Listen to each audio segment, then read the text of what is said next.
What's happening, people? It's your girl Minna. Welcome back to my channel, man. You guys already know what it is. First and foremost, happy Tuesday. I hope you're all having a wonderful day. You don't know what it is. Look at the shirt that I've got on today. It's actually the first time I think I've ever worn this shirt. So big up to my bro KG. Gave it to me a year ago, nearly a year ago. He gave me this shirt as a late Eid gift. And I had to pull it up for the stream. It's international break settings, man. It's international break, guys. Ain't really much. Well, there's always something. There's actually always something to talk about. So big up to everyone. Be sure to hit the like button. Be sure to subscribe. Did you see KG on a moped? No, I didn't. I didn't see that. Send me the link and I'll check it out. But I don't know if I really want to see that. I'm not gonna lie, man. You don't know what it is. A few days on after the FA Cup triumph, and I feel like a lot has actually happened in the last 24 hours, or there's a lot to talk about from the last 24 hours. Be sure to hit the like button. Like I said, guys, be sure to subscribe. I'll be back later tonight as well with my bro Marcel. We're gonna chop it up and talk about a few stuff. Listen, guys, listen, I'm gonna start with the good stuff. I'm in a good mood. I'm in a happy mood. You lot, I hope you lot can feel the good vibes kind of through the screen. I'm gonna start with the good news, and congratulations to Kobbie Mainoo for his first senior call up for the England national team. Listen, yeah, guys, I said it. I remember back in the summer, I did a YouTube short, and someone said to me that I was overrating Kobbie. I went and pulled up tweets, guys, from 2 years ago, me talking about Kobbie Mainoo, saying I can't wait for him to be in the first team. He's going to be electric. He's going to be this. He's going to be that. Forget all of that. Congratulations to him. Called up originally for under 21s. Got the announcement this morning that he was moving from under 21s to the senior team. No one even dropped out of the England team, guys. No one dropped out. Gareth Southgate just created a spot for him. Whether or not he plays is a completely kind of like different conversation, because not gonna lie, people like Jordan Henderson, his time should be limited with England. I'm not gonna lie. But one thing I will say is that just being in and around the England national team, will be a big benefit for him. And he is going to be a very key part of Manchester United's midfield, and he will be a very key part for England. Listen, I'm not gonna lie, guys. I'm not against the idea of a Kobbie, Declan Rice, Jude Bellingham midfield in the Euros. I'm not against it. And you know what I've seen? I've seen Liverpool fans online complaining about the fact that Curtis Jones, Harvey Elliott didn't get an opportunity. Kobbie is one of one. I've said this time and time again, and people even said to me, stop overhyping him. I have said it time and time again. Kobbie is one of one. Manchester United can never disappoint him or let him down by not giving him the minerals around him that he needs to be elevated to the next status. Like, they can't fail him in that. And not just him, but just the core of Manchester United, the young core at the moment coming through or have come through from the academy. I'm actually working on a video about that, so be sure to check that out when it drops. But let me know what you lot are thinking, how you lot are feeling about Kobbie Mainoo's call up to the first team. He's skipped under 21s, guys. Certain players are still playing under 21 England. I'm not going to say any names, but you lot should know who I'm talking about. There's actually a lot of players still playing under 21 England, and he skipped. I think the last person to actually skip from under 21s and go straight from under 17s to the senior team, I might be wrong. Wayne Rooney did. Theo Walcott did. I'm trying to think of recent years. Anyone that's done that. My lights are so bright, it's making me look so bright at the moment. There you go. I had to turn down my lights, but let me know what you guys think. Big up to Kadeem, says Kobbie is a star. Great. Same was said to you about Ahmad. Listen, guys, you know what I did? I went back and watched a video. Big up to UV all the time. I did a video on United View last year, over a year ago. And it's while Ahmad was on loan, and it was a breakdown basically of Amad Diallo's time at Sunderland at that point. And I was analysing things, different clips, and I was basically saying how United could utilise him. And I kid you not, guys, exactly how I said Ten Hag should utilise him is how Ten Hag used him in the FA Cup quarterfinal. Now, I'm not saying I'm psychic or anything, but just know that the attributes for certain players is there to see. I even spoke about his tracking back. I spoke about his physicality, his strength, his defending, how he improved on that at Sunderland. And what happened?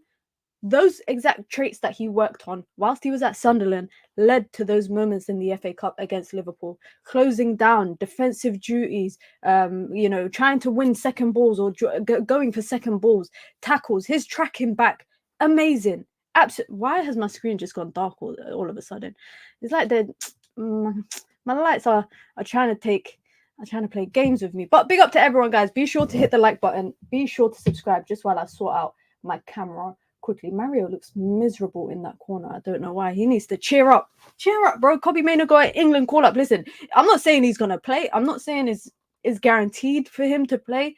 But like I said, at age of 18, just being Jude Bellingham was already playing England football at that age. I always forget that. Jude Bellingham was playing senior football for England at that point. This is a big opportunity for Kobbie Mainoo, and it just shows that maybe England and the FA appreciate talent where it is. Maybe they appreciate it. Now, I'm going to come on to the reports or the rumours. I'm not really buying it, but the rumours that Gareth Southgate is favourites to replace Erik ten Hag if Ineos want to shake things up in the summer. Listen, I'm not buying that. It's just paper talk. I personally think it's just paper talk. Who is it? The Daily Star and the Daily Mail are reporting that. I'm not saying not to take it serious, guys, but I'm saying I'm not buying it. And the reason why I'm not buying it is that I don't see a manager like Gareth Southgate going from international to club football. If Gareth Southgate leaves England, I see him continuing in international football. I don't see him going to club football and then back to international and vice versa. I just don't see that happening personally. And I don't think from what I listened to a podcast that Sir Jim Ratcliffe was on today. Obviously he wasn't really giving much about manager and that, but just from what they're trying to build, I don't know if Gareth Southgate is part of, that idea or ideology that they're really trying to build here at Manchester United now. And the reason why I'm saying it is because for quite a bit of time it's been emphasized the type of manager they want, like a manager that's going to play the way. Listen, Gareth Southgate don't have tactics like that, in my opinion. I don't rate Gareth Southgate, and if any of you guys do, please let me know, because I would like to know why you rate him. I don't rate Gareth Southgate as a manager, especially I feel like he's underachieved with England, but because he's an English manager, I think he gets away with it. He kind of gets away with it. But this England team, I think, should have won a trophy by now, just because of the talent that they have, and especially going into the Euros now. The big national team I think people will talk about will be France going into the Euros, but there's no reason why England should not be up there in terms of having their eyes on the trophy and at least get into minimum semi-finals. I feel like Gareth Southgate has underachieved dramatically. Like, I'm not joking, guys. I genuinely feel like he's for what he has at his disposal and for what he's achieved, it's not adding up.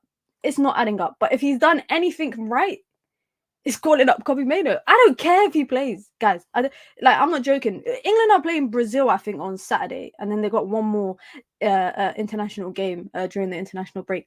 For me, it's just the importance of being in and around that environment at a senior level for the England national team. It will also show, I think it will also give him an opportunity to kind of get consistent football, or because he's playing regular football. My guy's played 16 games now, and he's got a first team call up to the England national team. Euros are 3 months away. Euros are only 3 months away, so he will have to continue playing and continue playing well, which I think he'll be able to do that. I definitely think he'll be capable of doing so, and then he should be on that bus, coach, train, whatever form of transport that they're taking to the Euros this year. But congratulations to Kobbie Mainoo. Phenomenal performance on the weekend. Really, I'm looking forward to it. I'm really looking forward to seeing like how his career pans out, because I've been a big supporter of him from when he was playing in the under 15s, under 16s at United. From when he was coming into and trained with the first time he trained with the first team was summer 20, like it was like September 2022. It was around. Yeah, it was around September 2022 that he trained with the first team for the first time. And I was like, I tweeted saying, oh my God, it's finally happening. Like, he's here. He's here. He will announce himself in due time. And as long as he's managed well, and I'm not saying like bubble wrapped, but because with like I've seen people like Gavi and that being run into the ground by Spain and Barcelona to a point where bro can't catch a break. So as long as his minutes are managed well, and it's he's kind of eased in to the national team, there is no reason, in my opinion, why a midfield of Rice, Bellingham, and Kobbie Mainoo can't exist.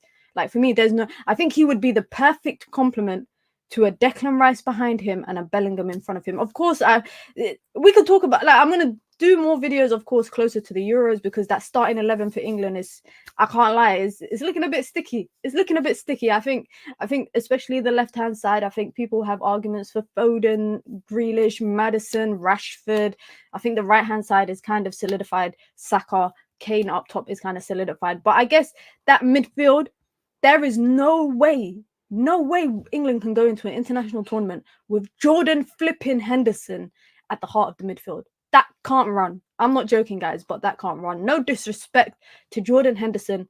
No disrespect to Ajax fans. You know what's so funny? I saw a stat, yeah, guys. I saw a stat, and this is what made me laugh so much, is that for the first time in like over 100 or something years, or over a long number of years, for the first time ever, there is no Ajax player in the national team of the Netherlands this international break. Can you believe that? The biggest team in the Netherlands does not have a player in the international team, but yet we still have one in flipping England. How? Jordan Henderson. Anyways, let me not ruin this moment about Kobbie Mainoo when it comes to talking about that. But big up to him, congratulations to him. I wasn't going to talk about that, but of course the news kind of came out earlier today about that, so I had to mention it. Big up to everyone. Be sure to hit the like button, guys. Get involved in the comments. Let me know your thoughts, because this one is going to be an interesting conversation for me. I think it's one that I definitely want to hear. I really want to hear everybody's thoughts about it. This is the most interesting. I'm seeing a lot of differing opinions. And let me find the exact amount. I don't want to misconstrue it or anything.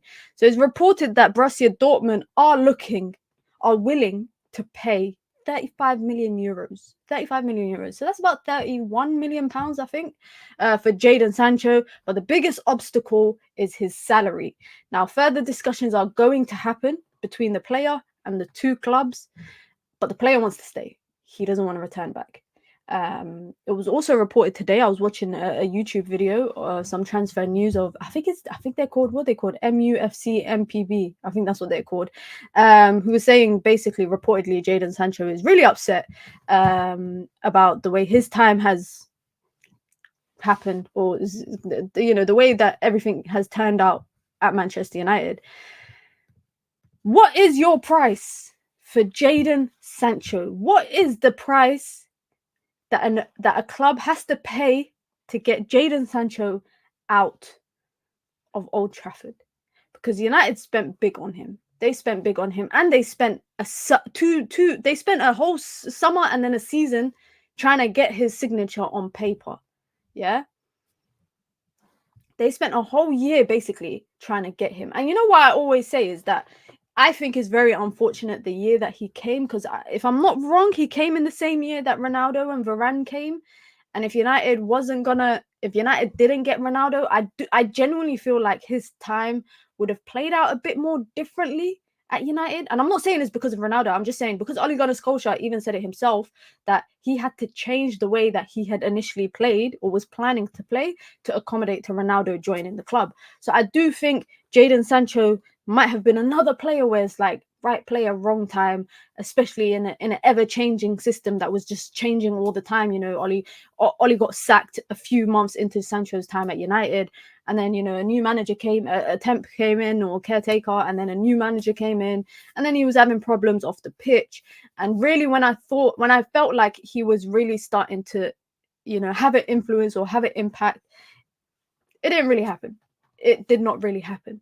And for me, it's just very unfortunate. I'm not gonna lie. Jadon Sancho for me is a very unfortunate situation. I know some of you guys might not agree, but I don't see Jadon Sancho, Amad Diallo, Anthony Garnacho all coexisting in a Manchester United squad. I do not see that happening. I'm sorry, guys. I don't see it happening. Jadon Sancho, he has been playing in the 10 for Borussia Dortmund lately, or like in them half spaces.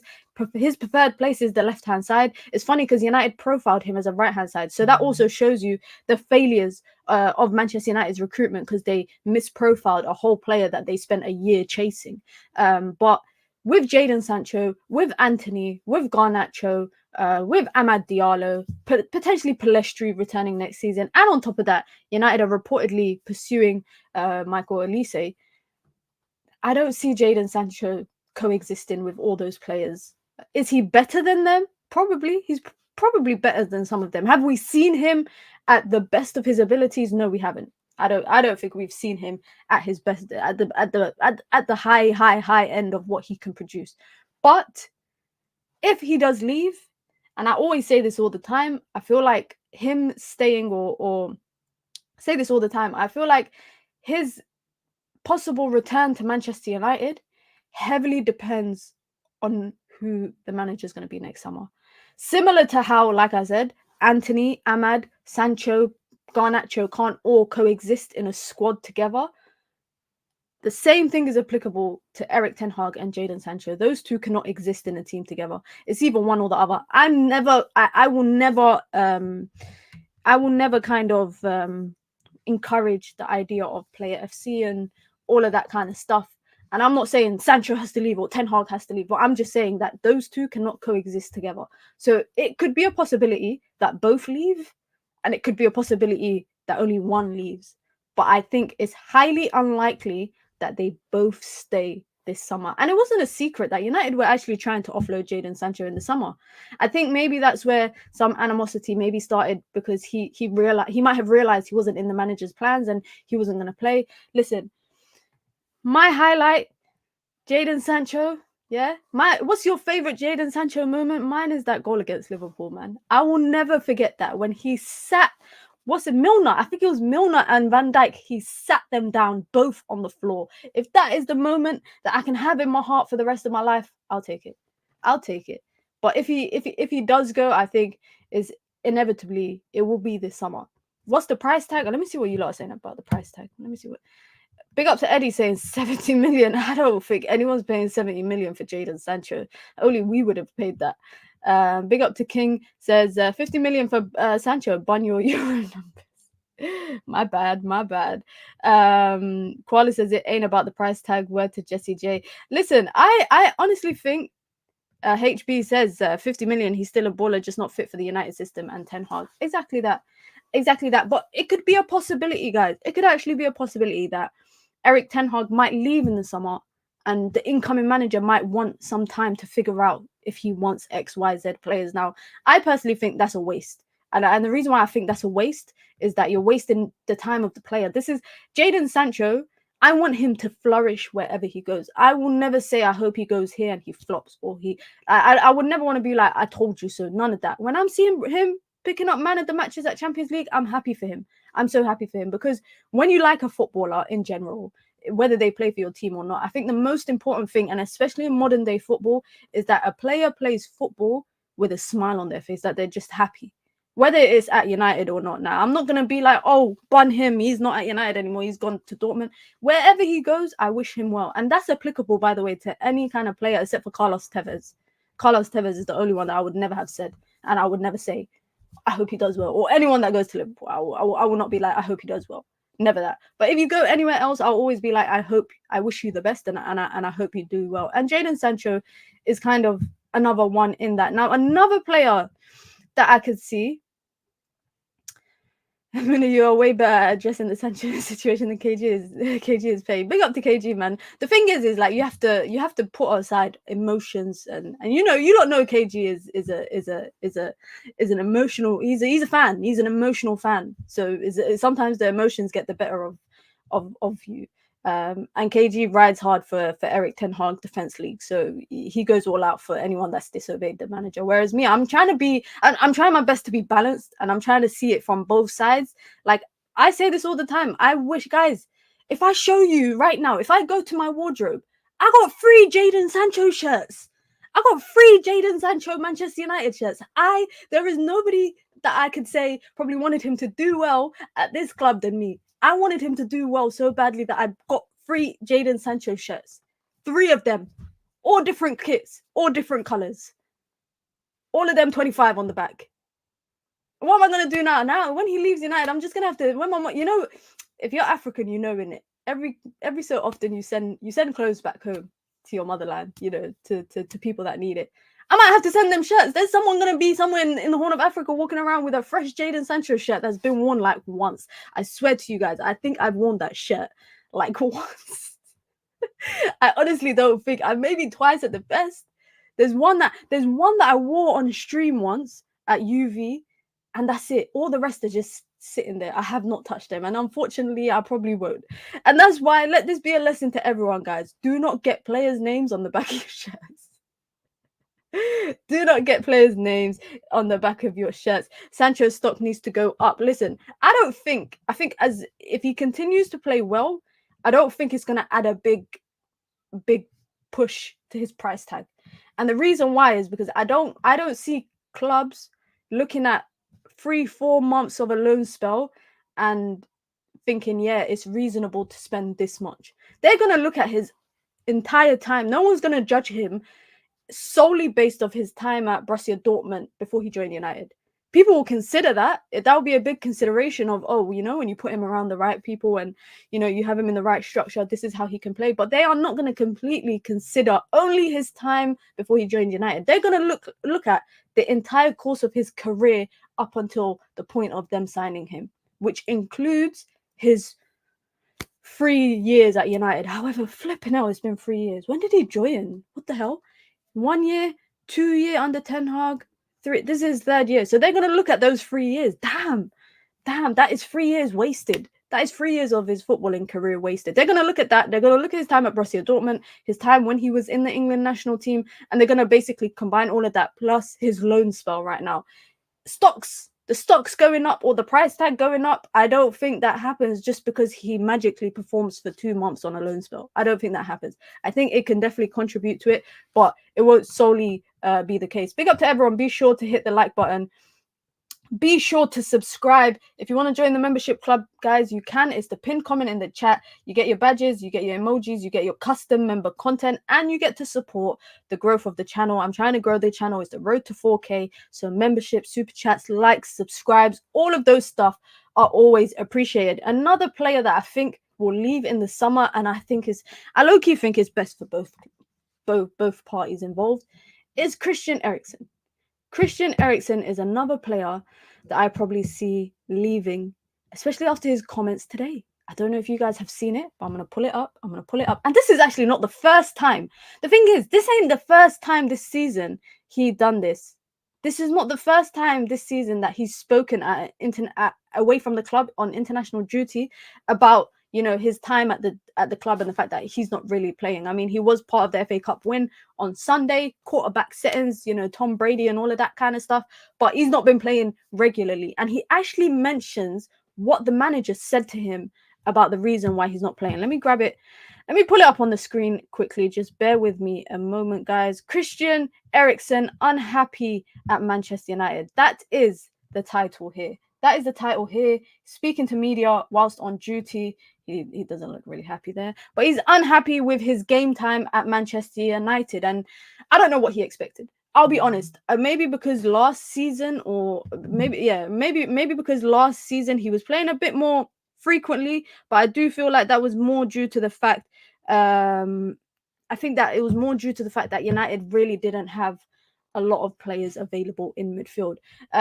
So this is big up. You lot know I love an Athletic article. Always a good article. There's a good one on Kobbie Mainoo as well by Carl Anker. Big up to Carl. Had the pleasure of working with him when I was working at the Athletic. So be sure to check that out. But it's reported that Christian Eriksen is unhappy currently with the game time he is getting and his situation at Manchester United. Erik ten Hag has opted to play Bruno Fernandes, Casemiro, Kobbie Mainoo in midfield, while Scott McTominay has also enjoyed a bit of playing time as well. Now, this is exactly what he said to the Danish outlet Tipsbladet. I hope I pronounced that right. If there's anyone that's Danish in the chat, I hope I pronounced that right. He said, "I've said in the past that I'm not happy with not playing, but it's not something I lose sleep over." I mean, bro, your pockets are being lined, so of course you're not going to lose sleep over it because you're sleeping in probably what, a £4,000 bed. The team performs, and then I have to respect the role you have on the side. For me, it's been working hard. I'm focusing on being fresh for every game, and I am.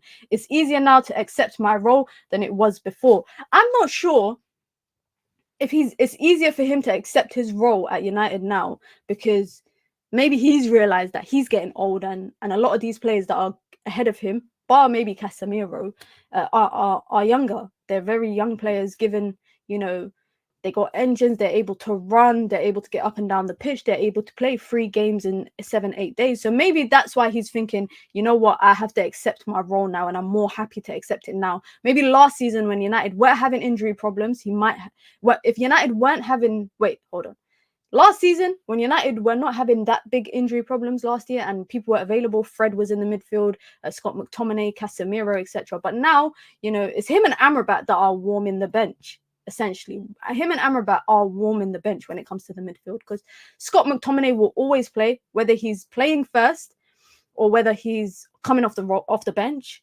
he will play. Casemiro, similar as well. Kobbie Mainoo, similar as well. So I kind of understand that he's able to accept this. Because these are players that are playing regularly, and United have been getting results over the last, you know, especially the calendar year. In particular, the calendar year, Erik ten Hag and Man United have been getting the results. And the midfield, ever since Casemiro has come back, and bear in mind, guys, Christian Eriksen actually came back from injury. So I think he hasn't really played consistent football this season because he's been in and out of injury as well. So for him, probably the priority is to, you know, be part of the team and be a senior leader or something like that, and just stay fit for the Euros. Maybe that's his priority, and I'm not mad about that. I'm not mad about that, because when he's been called upon, he came on. I'm not gonna lie, I was very skeptical on Sunday when he was playing. When I saw him come on for Kobbie Mainoo and I saw him in the 6th, I said, let me just go make my food when it's time to break my fast. Let me just go make my food. And then I saw him shifting to centre-back. I said, what is going on here?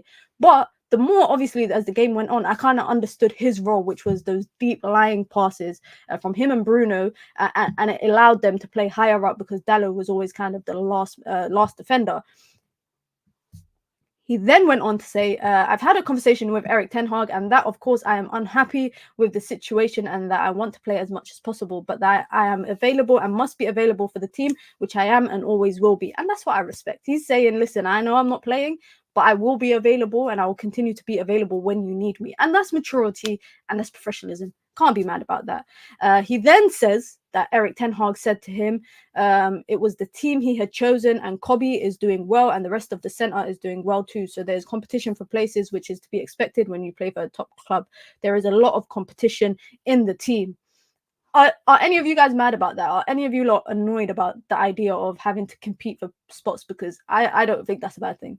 I think it's actually what United have lacked for a long time, has been players getting too complacent in their position and knowing that, you know, there's no one maybe better than them, or they won't get dropped.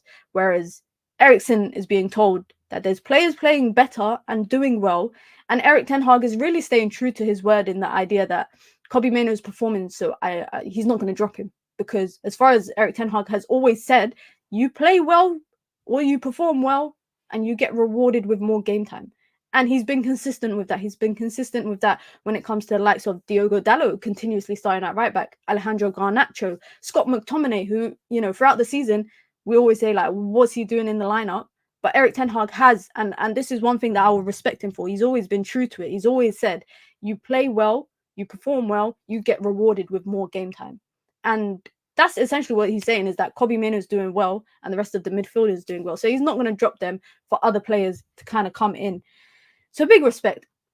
Anyway, he then goes on to say, of course, you can be worried in the long run because I want to play as much as possible. Of course, you don't want to sit on the bench all the time, and I don't have that approach, but it's not something that worries me right now. It's often the case that when you change teams and win, you don't change the winning team, and I respect that. Christian Eriksen knows his role.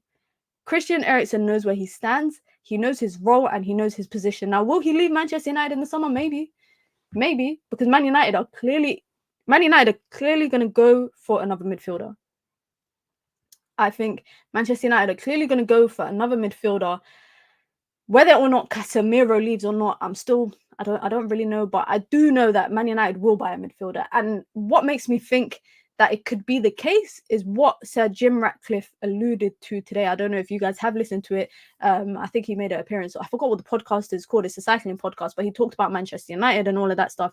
And he basically said, he was asked by the interviewer, would you go, is United going to buy Mbappe this summer? And he said verbatim, rather than going out and buying Mbappe, which would not be easy, he was like, I would rather go and buy the next Mbappe or the next Bellingham or the next Keane. He then went on and spoke about the midfield. He spoke about Manchester United midfield, and he said what we're missing right now is a Paul Scholes or a Roy Keane to play alongside the midfield.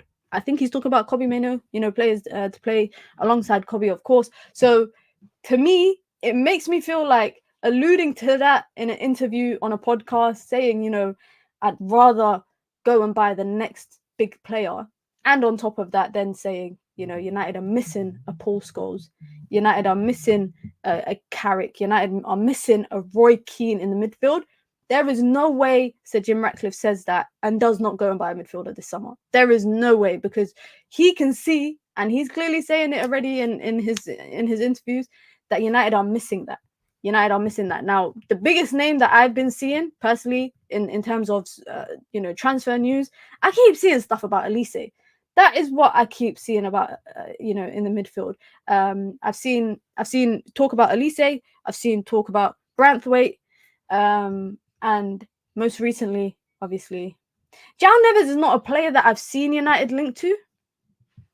I ain't seen it too much, but obviously people talk, and Joao Neves has been doing well at Benfica this season. I'm actually going to do an analysis video, but the thing is that I don't like to do analysis videos on players until they're definitely coming to United, because then I feel like it's just a wasted video.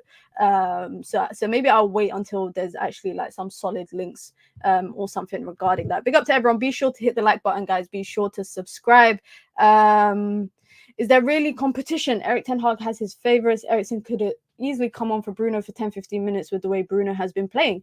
I think that's true, but I think in particular in the FA Cup game, I think taking off Bruno, Ten Hag wanted to keep his... I think Ten Hag didn't anticipate, United could get the last-minute win.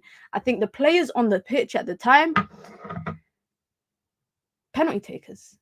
That's why Eriksen came on. That's why Bruno stayed on. That's why Anthony came on. That's why Ahmad came. Penalty takers came on. And I think, I'm not saying that we were playing for pens, but I think the end goal was to have the best penalty takers on the pitch in the instance of it going to penalties. So that's why I think that happened. Big up to Hellboy. Big up says, Min on Mel Sports says Southgate is Jim Ratcliffe's #1 choice. Is this true? I don't know what's true. I don't know what's false. I can tell you what my opinion is. I can tell you what my opinion is keep Southgate away from United. But that's just me not liking Southgate. Now, I have a question to you guys. If Southgate became the Manchester United manager, and of course this is solely hypothetical, yeah, will you guys be like, get behind the manager? Because the way that I see a Southgate appointment is similar to how I saw the Potter appointment at Chelsea. I just thought this is a bad appointment that's going to go wrong. And I knew Chelsea fans from day one. They were not pro Potter. They were anti Potter from day one. And I think, I don't know what the fan base would be like if a Southgate came in. Like, I genuinely don't know. Please show me one person that actually likes Southgate. Every time I talk to England fans, especially like during the Euros, I remember I went to Wembley. I went to one of the games in the stadium in Wembley. People don't like Southgate. They don't like him. They do not like him. And I can't fathom the idea of Southgate. Let me actually pull it up somewhere here. I should have it somewhere here. Flipping out. Even TalkSport are reporting it now, bro. Even TalkSport are reporting it now. Come on, man. Come on. No.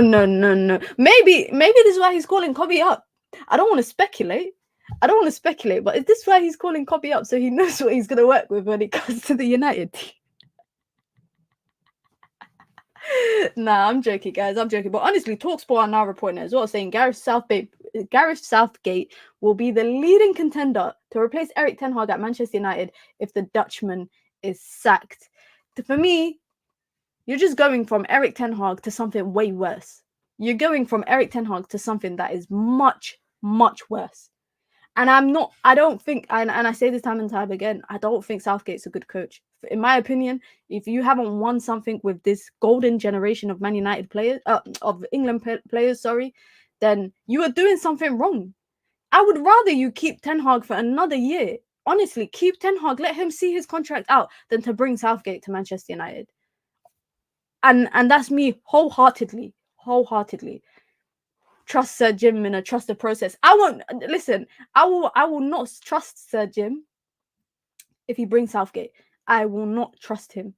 I'm not saying even now that I trust him, because when he came in, I said I was a bit skeptical, and until Ineos and Sir Jim Ratcliffe kind of start showing us what they're capable of doing, then but I will give them the benefit of the doubt. But I'm taking the benefit of the doubt back if Southgate is anywhere near Carrington, if he's anywhere near a 5-mile radius of Carrington. The only time he's allowed to come to Carrington or Old Trafford, the only time Southgate's allowed to come to Old Trafford is when he's scouting England players, watching England players. There's no way he should be sitting in that dugout. There is no way. There is absolutely no way. And I'm not going to lie. If he comes to Manchester United, Jordan Henderson will come to Man United. He will find a way to bring Jordan Henderson with him. I'm joking. Jordan Henderson, he's never coming to United, but he's a Liverpool guy. He's never coming in. Mina here from Africa, send reward those jerseys to me. I should. Them Sancho shirts are just gonna be rotting in my cupboard for the foreseeable future. Honestly, guys, let's check out. You lot caught me off guard with this Southgate stuff. I'm not gonna lie. I had some other stuff to talk about as well. You lot know what it is. Be sure to hit the like button. Listen, if you want a lot of transfer news, head over to MUFC MPB. Head over to them, because I watch their video. They do it often with different journalists, etc. And there's some good information coming out from there, especially transfer information as well. And one of them was about Scott McTominay. Tottenham have looked at Scott McTominay over the last couple of months. Reportedly, West Ham are also still keen. On Harry Maguire. I don't know what it is. I think one of them leaves. In the summer. I don't see both of them leaving, especially with what they've both done this season. It's reported, somebody said to me, someone I know that has like insiders, not insiders, but they get a lot of information at Manchester United. They do get info, and it's always accurate info. They said that Scott McTominay was looking for a new contract. It's been reported he's been looking for a new contract, but the biggest issue has been pay. The biggest issue was pay, and they wanted to include instead, I think it was like incentive-based stuff in his salary, and that's something that has been a hurdle. So if he does leave, low-key, like I said, I wouldn't be surprised, but I'll be very surprised if him and Maguire both leave at the same time. For some reason, I just don't see that happening. Now, United have to make money this summer. Like, they have to raise some money. Of course, there's money available from Sir Jim Ratcliffe. There will be money invested in to the transfer season. But I do think that some of that will have to come from selling people. And someone like Scott McTominay, Carrington kid, man, a Carrington kid, passion boy. I was about to call him passion fruit. He's not a passion fruit. He's a passion boy. There's no denying whether or not you talk about his technical ability, that's a different thing. But if you talk about his love for the club and the passion he plays with, I'm not saying I'm a passion merchant, guys. Please do not shoot me in the comments. I am not saying I'm a passion merchant, but I'm saying that the love that he has for the club is very evident. It's very, very evident, especially the fact that he's dug us out of some difficult moments this season. If you lot don't like to admit it, he has dug us out of some difficult moments. Now, I think they are more likely to part ways with one of the two. It just matters who it will be, who has the I guess the better profit Of course, it won't be Harry Maguire. But again, Maguire's wages off the books. That's the problem. I think the biggest problem with just all the transfers this summer, or some of the transfer this summer, will be getting the salaries off the book. Another one that I saw, and like I said, if you don't want to check it out, go to MUFC MPB. They spoke a bit about Harry Maguire. Said that Manchester United massively, keyword, massively admire how Harry Maguire handled losing the captaincy and his role in the team. There is a lot of interest in Maguire from other clubs. West Ham are still looking to strengthen at centre-back, and manager David Moyes is a big admirer of Maguire. So listen, respect gets you, I think it gets you a long way with this club. Now, this is the one that I was happy to see. I'm not going to lie, guys. No disrespect. I was happy to see this when I was watching it. Manchester United see Victor Lindelof as a sellable asset. If we go into next season with a Victor Lindelof in the team, can't be the case. It can't be this case. And I've said this time and time again. I would let Maguire and Lindelof leave and I would keep Varane. I have said this multiple times. Raphael Varane, Maguire and Lindelof, even though Maguire has had a good season this season, they cannot lace the boots of Raphael Varane when it comes to what he offers. Now, I don't see Raphael Varane as the answer to the long-term problem that United will have at centre-back position. I don't see him as the answer to that, but I do think he is the perfect, I don't want to say role player, because a player like Raphael Varane, I don't think he should be a role player. I don't feel like that, but unfortunately, I do feel like his the injury, I won't say problems that he has, because he hasn't had a lot of injuries this season, but the fact that he is he's retired from international football, just focused on club football, and the club football is already demanding as it is. I said this, guys, in a video where I did a keep and sell video. I said I'd keep Varane and Evans. I would keep Varane and Evans simply because I feel like Johnny Evans, I would keep him as a last choice centre-back. But he has shown us this season that he is capable of being a last choice centre-back. I can't remember a bad game this season that Johnny Evans has slotted into in the back line. If you lot can tell me one game where he was crap, yeah, I will delete my channel. Because I genuinely think this season in particular, Johnny Evans has, for me, been the player that when we signed him in the summer, I was like, what the hell is this? When we played the first game with him and Maguire in the backline, I was like, are you having a flipping laugh? But the value that he adds to the team, the leadership, the experience that comes with all of that, and just his calmness in the backline. He is such a calm player that he's not scared. Like, I don't get nervous. I don't get nervous. I don't get shaky. He had one game, his first game, that he was bad. So when you delete it wasn't bad in my eyes. It would, and that's the good thing about football opinions, guys. That is the good thing about football opinions. It's all subjective.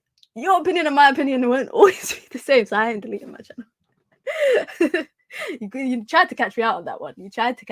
But my point is that I think it's more likely for Victor Lindelof to leave. I think he actually signed, if I'm not wrong, Victor Lindelof got an extension this season. Am I wrong in saying that? I do think he got an extension because he was one of the players whose contracts were expiring, and I'm pretty sure he is one of the players this summer that got not summer in January, sorry, that got an extension, a 1-year extension.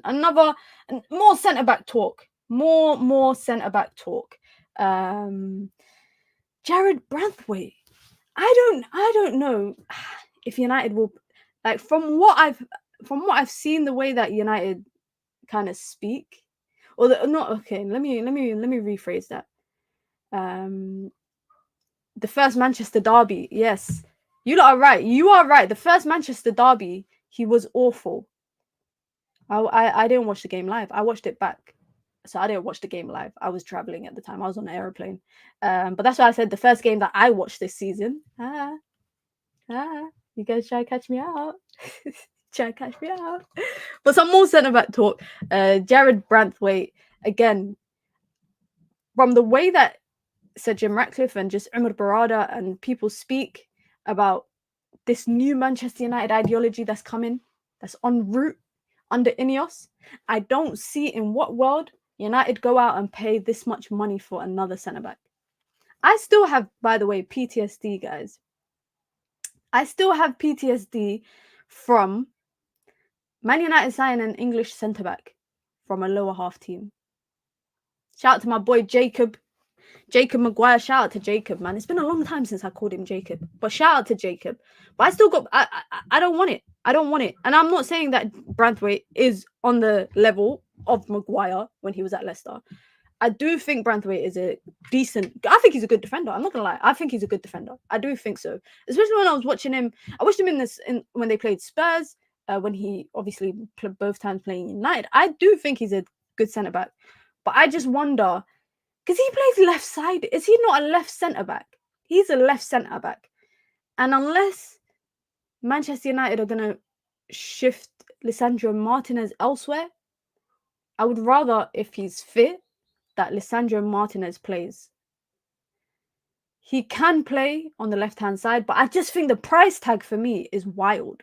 And I'm not saying that maybe someone thinks he's worth that, and maybe Everton need the money. Let me just say that Everton need the money for the stadium that they built.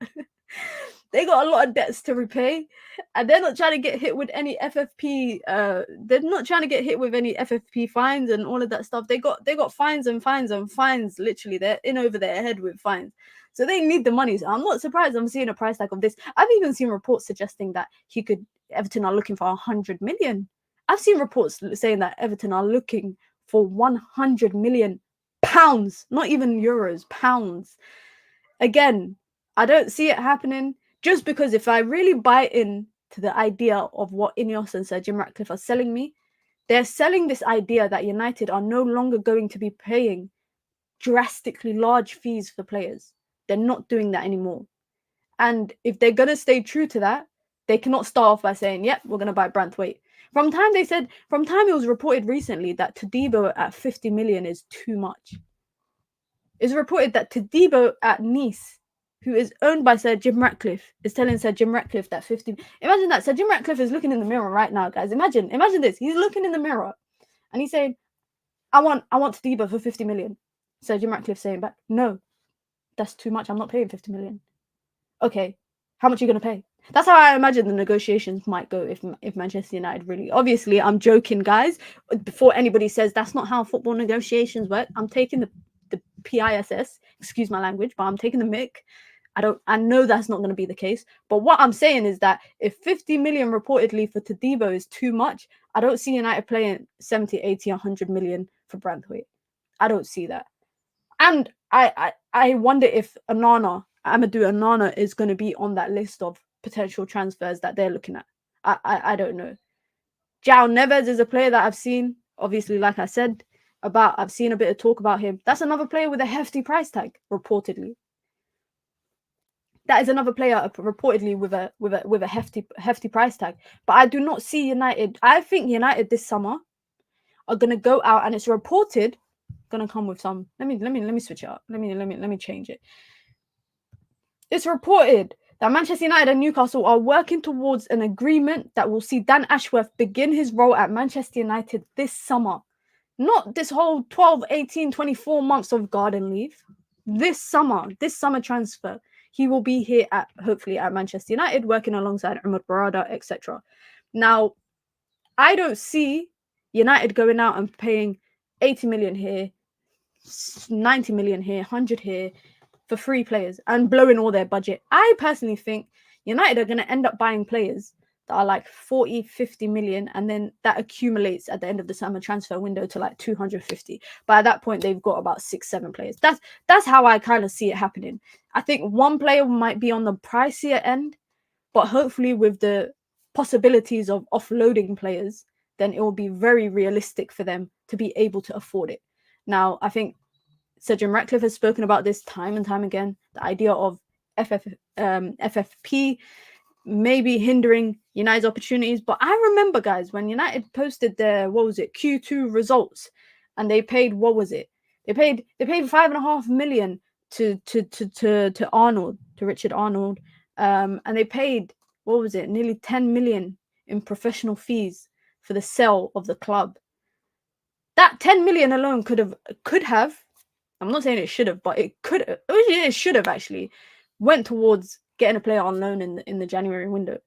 I still don't understand, by the way, and I know this is a bit off topic, but I still don't understand why professional fees for the Glazers selling part of their club is being covered by the club.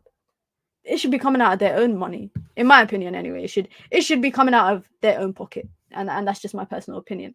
Now, before we wrap it up,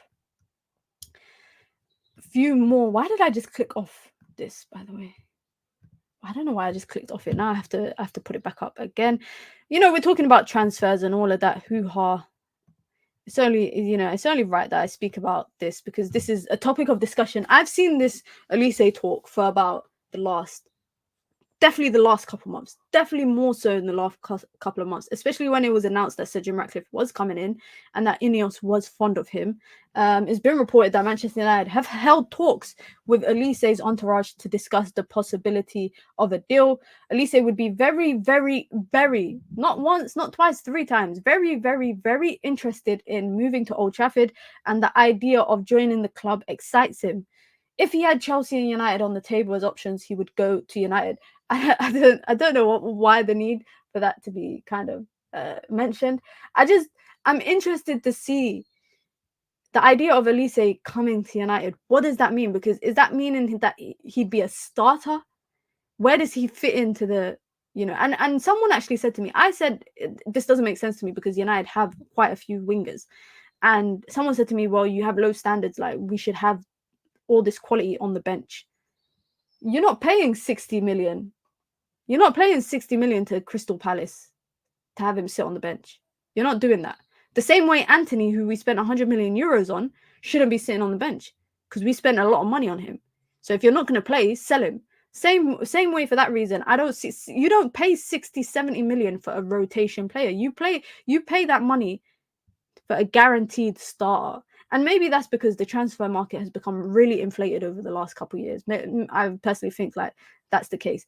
But there was times we had the likes of Berbatov sitting on the bench. Berbatov was sitting on the bench because he was behind. Who was he behind? Tevez, Ronaldo, Rooney. But there was a time that United had quality on the bench. And there was a time where we had people like Gibson on the bench. There was a time where we had people, no disrespect, but we had people like Anderson on the bench. No disrespect to Anderson. Sometimes I wonder how the hell he had a good career at United. But there was a time that United had quality on the bench. And there was also a time where United didn't have quality on the bench. But you don't pay 60, 70 million, in my opinion, for someone that's just going to sit on the bench. You pay that for a guaranteed starter. And one thing that kind of does reassure me a little bit is that I was reading an interview with the Financial Times from Umar Barada, and it was done before he joined City, but it came out after he was announced that he was joining Manchester United. And he said that his ideology at City is to give players 1 or 2 years to prove themselves or they're out of the door. And you've seen that with a lot of City players. There's City players that have not performed in 2 years and they're shipped off. And I think that will be the case for Man United. And I think that's why this summer is the starting point for people like Umar Barada, because it'll give him an opportunity to kind of look at, like, kind of analyze everyone and be like, okay, you've been here for 4 years. You've been here for 5 years. You've been here, Luke Shaw, for 10 years. You've been here for X number of years. What have you done? What have you improved? How have you improved? And are you going to improve the team? That's what I see happening. That's why, even though United are linked to, like, there's quite a bit of talk about transfer talk, and I sit here all the time talking about these transfer links. But I think that the key ingredient this summer, of course, is bringing in players, but it's also getting rid of players, and it's kind of recouping that money for the transfers that have failed over the last 10 years. Real Madrid have a good bench too, and to compete against those teams, we need to do the same. 100%. I don't disagree with that. I've literally said United need quality, but United shouldn't have 700 million in transfers sitting on the bench. Or that's a very overstated number. Let me not overstate it too much. But say we have 10 players. Say we've got 10 players on the bench and we spent 70 million on all of them. United should not have that much money they've spent on the bench. In this day and age, I think because of the fluctuating transfer prices, it's normal. Chelsea have made it normal to go out and spend 70 million on a player, 60 million on a random player, and have them out on loan within the first year. Chelsea have normalized that. Of course, that's their errors that they're learning from. But United need to learn from their own past errors, where not always did you see a big signing being a guaranteed starter at Manchester United. United have to learn from their own errors. We can learn from other clubs and the mistakes they've made. And we can also learn from the errors that United have made. And United have made a number of errors over the last 10 years in particular. Like, they've made a number of errors. Now, the only, like, I like Elise. I think he's a great player. I remember that goal he scored against us last season, sorry. But then you have players who, okay, where's Garnacho? How's Garnacho's trajectory of his career going to go? By the way, Perez, keep your hands away from him. Perez and Real Madrid, I know that that's just paper talk. I don't see it happening, but stay away from him, please. But people, I think if it's just Garnacho and Amad Diallo on that right-hand side, it will make sense to go and buy Elise. I think it would make sense to have that additional player.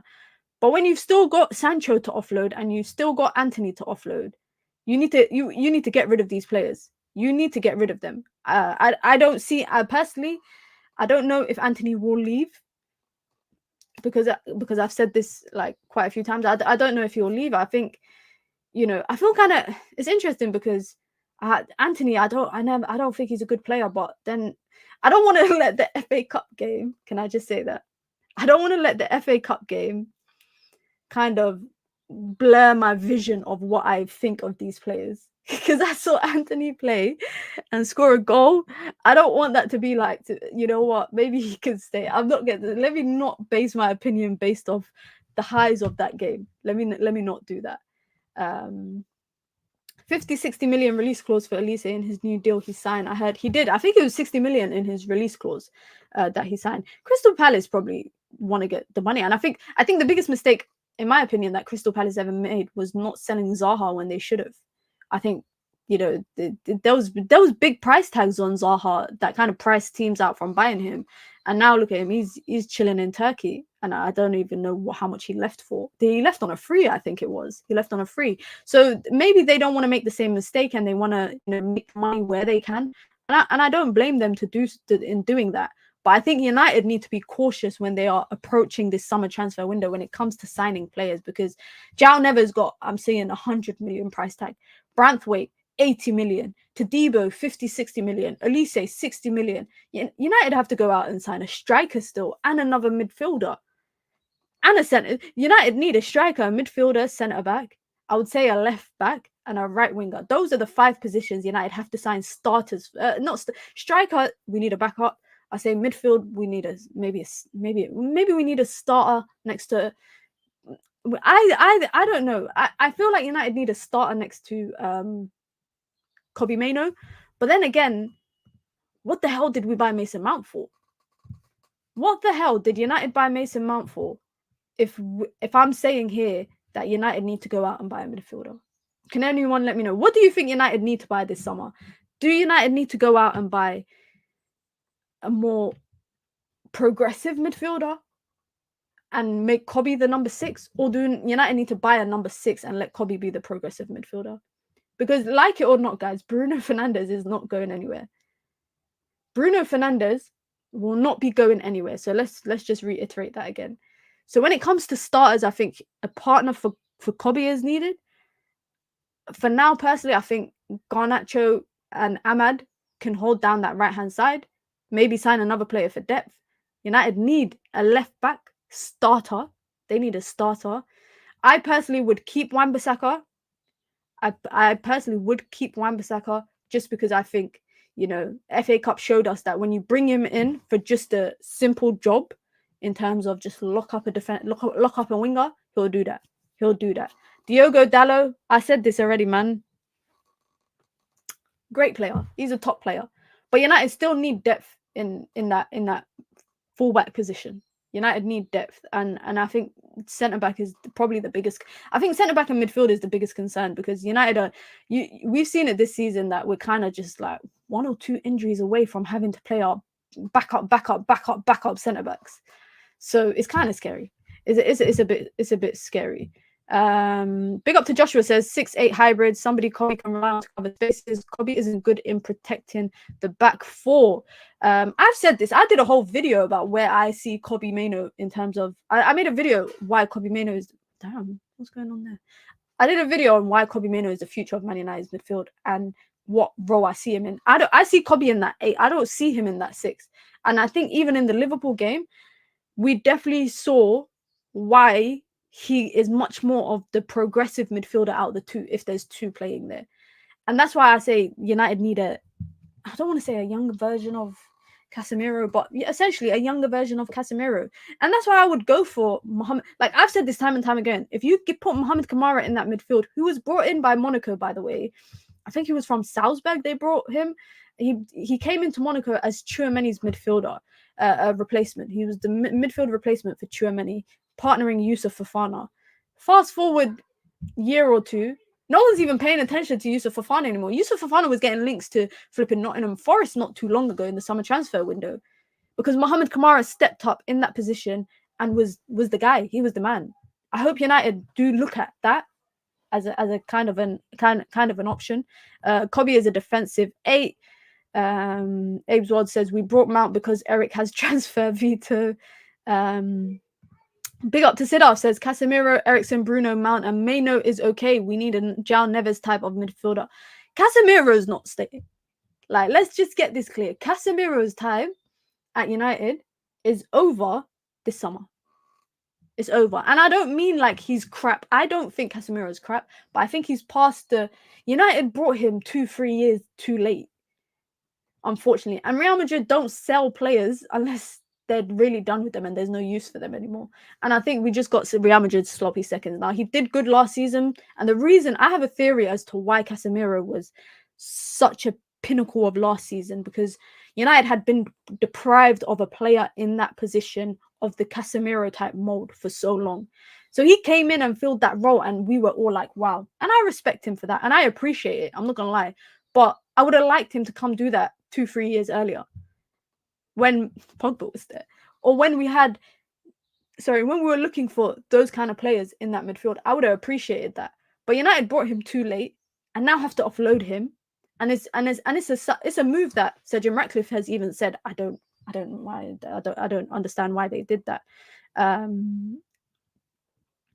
Simon Van Persie is a striker coach. He's already doing that at Feyenoord. I'm pretty sure that, I'm sure Rashford can learn a bit or two about from Robin Van Persie. Big up to Hellboy with the super chat. I appreciate the contribution, man. Says, road to 4K. Proud of you, Mina. I appreciate it. Guys, it's the road to 4K. So be sure to hit the like button.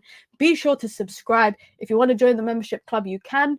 It's the pinned comment in the chat. You get your badges, you get your emojis, you get your custom member content. If you want to send in super chats, you can.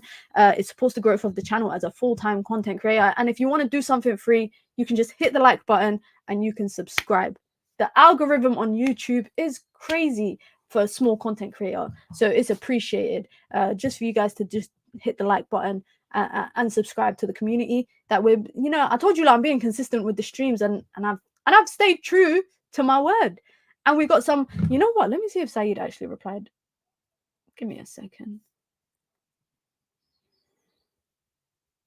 Okay, so me and Saeed, we're going to do an EAFC stream too soon this week. If you don't want to see that, make sure you turn on your post notifications.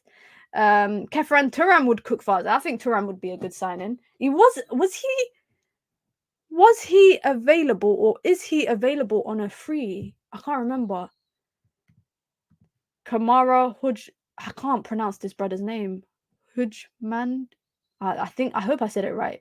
Kamara Ballers. Kamara at Villa, baller. I said he was a baller before he actually joined Villa. Yeah, Kamara, the other Kamara at Monaco, he's a baller as well. I rate that. Bring Zidane Iqbal back. I don't see that happening. And the reason why I don't see that happening is just because he's not really done much on his loan spell. I think he's had injury problems as well. And, I think Ten Hag knew. I think Ten Hag knew what he was getting himself into when it came to Zidane Iqbal. Big up to Mike says, if Southgate comes to United, then I will not support until he leaves. Damn. That's a bit harsh. Big up to Adil says, let's see if he plays Mason and Mainoo in mid with Bruno ahead. I mean, we did see Mason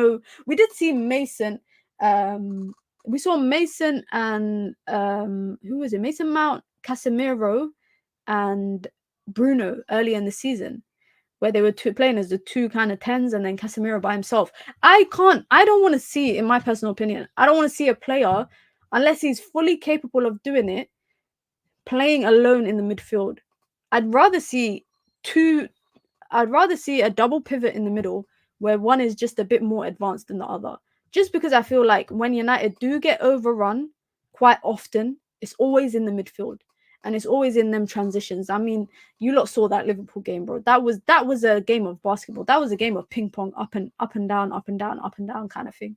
So I think for that reason, if United are buying a player in the summer and it's a midfielder and it's a partner to Kobbie, I want to see them in the two together. I don't want to see one and then 2 8s or 2 10s, because at the moment I just feel like that ain't it. Joshua, is Hannibal even playing for Sevilla regularly? Thank you for very much for bringing that up, because it was in the title. It was in the title because I saw reports today. Let me pull this up. You lot know I like to share stuff on the screen, just for context all the time, because I feel like the visuals help. Having visuals help. Hannibal Medjbri, another player whose time outside of United is not going that well. Facundo Pellistri, I haven't heard much about him.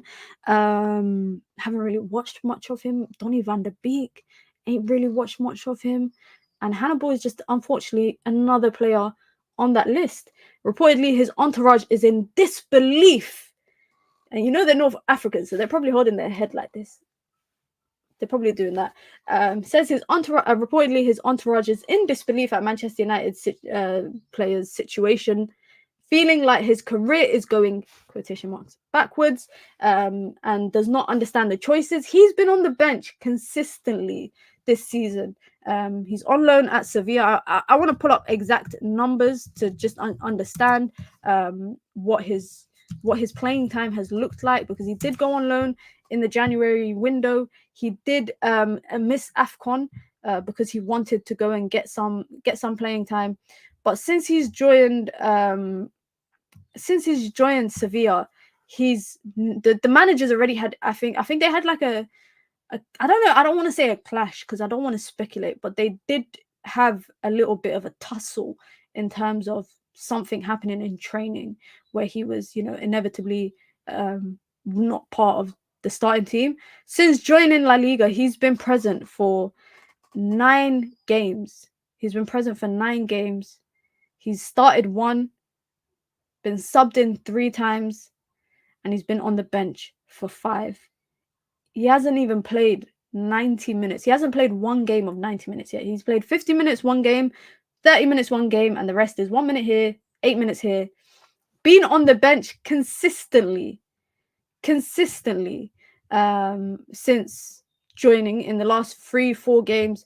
He's not having a good loan spell, and I think he's just another player that will come back and maybe get sold. I think he'll come back and maybe get sold inevitably. But that just shows that if maybe we should learn that when players are not playing in the first team, there's a reason for that. Angel and Kobbie pivot would cook. I saw an interview of what's his name? Anthony Elanga. I saw Anthony Elanga do an interview with Rising Ballers recently where he said, and big up to him, he said the best player, the most underrated player that he's ever played with is Angel Gomez. I love Angel Gomez. I've been a big fan of Angel Gomez, but you know what? I don't see United going back for players that they've let go. Whether it's Ghana, whether it's Angel Gomez, whoever it is, I don't see them going back for them. Unfortunately, I don't see it happening, man. You guys know what it is. Be sure to hit the like button. Be sure to subscribe. Time has flown by the way. I haven't realized I was meant to be live for like 45-ish minutes, and I went nearly 25 minutes overboard. Big up to everyone for interacting, getting involved in the chat. These are the kind of streams I enjoy, where people get involved in the chat, and I hear people's opinions, and it's interactive. It's a community. That's the slogan here on this channel. Obviously, good vibes, but also content and community, and that's very important. Be sure to hit the like button. be sure to subscribe, guys. I will be back in about 4-ish hours with none other than Marcel. You know, Marcel's gonna have some unusually wild stuff to say. It's not even unusual because it's usual from him. So you know that Marcel's gonna have some hot takes. He's gonna have some hot takes. We're gonna talk about a lot. I want to hear his thoughts about Southgate. We're gonna talk about the upcoming games after the international break, and we're gonna talk a bit about obviously the FA Cup game and our standout players. So be sure to check that out. Turn on your post notifications so when we go live tonight, you will get notified. Make sure YouTube is messing me up sometimes with the notifications, so you might not get notified all the time, but just turn it on so that you might get notified. There's about 20 minutes left here before it's time to break our fast here in the UK. I can't wait for that. Big up to everyone that's fasting. If you're still fasting, I wish you the best of luck for the rest of the day. But like I said, guys, be sure to hit the like button. Be sure to subscribe. I'll be back later tonight. As always, man, you guys know what it is. Big up to everyone. Big up to Minions. It's your girl, Mina. Peace.